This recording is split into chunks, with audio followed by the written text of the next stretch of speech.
Hello and welcome to Finance RM. And this is the next lesson, and it's about bonds. What's a bond? A bond is a fixed income instrument that represents a loan made by an investor to a borrower, typically a corporate or governmental. A bond could be thought of as a document that acquires knowledge between the lender and the borrower. So, the characteristics of bonds is that most bonds share some common basic characteristics, including the face value, the issue price, the bond issuer, and the bond holder. An example: assume that you, the bond holder, purchase a bond from the government, which is the bond issuer, at $990, the issuer's price. When the bond matures, which is after the period of them keeping your money, you will receive the 1000%, the $1,000, which is the face value of the bond. So you gain $10 from the bond. It is not necessarily always at this rate, but this is just an example. The coupon rate is the rate of interest the bond issuer will pay on the face value of the bond expressed as a percentage. For example, a 5% coupon rate means that the bondholders will receive 5% every $1,000, so $50 every year. The categories of bonds: corporate bonds, which are issued by companies, and they sometimes choose to issue bonds than to seek loans, and the bond markets offer more favorable terms and lower interest rates. Municipal bonds. These are issued by states and municipalities or the government, and some municipal bonds offer tax-free income for investors and are used to fund public work. Where do you buy yourself a bond? You could, one, get it through a broker, from an online one, an exchange traded fund or an ETF, which typically buys bonds from many different companies and provides exposure to certain industries and markets.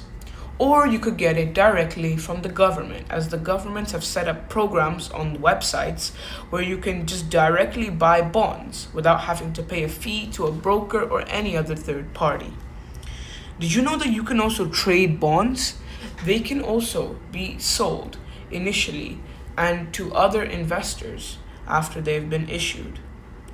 Government bonds are much lower risk, as it's the government and they have to oblige and listen to the people, and in this case you have given the money, so they will have to, as the majority are against.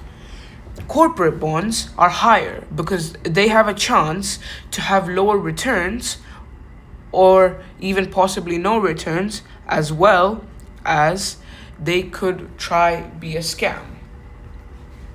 The types of bonds: zero coupon bonds, which is you do not pay coupon payments. Instead, they're issued at a discount to their value that will generate a return on the bond holder is paid the full face value when the bond matures.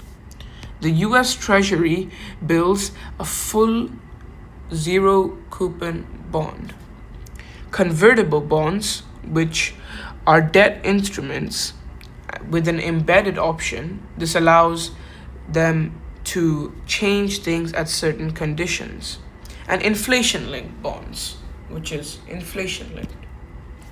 The advantages: they are fixed interests, as they will give bonds will always yield regular interest at timely intervals. They're less risky. Even though they're still stocks and securities, they're much less risky, as you're almost guaranteed some returns. Less volatile, as even though it may appear to be an investment, it's an investment, but it's much less risky and volatile. And clear ratings. Unlike stocks, you can see basically everything.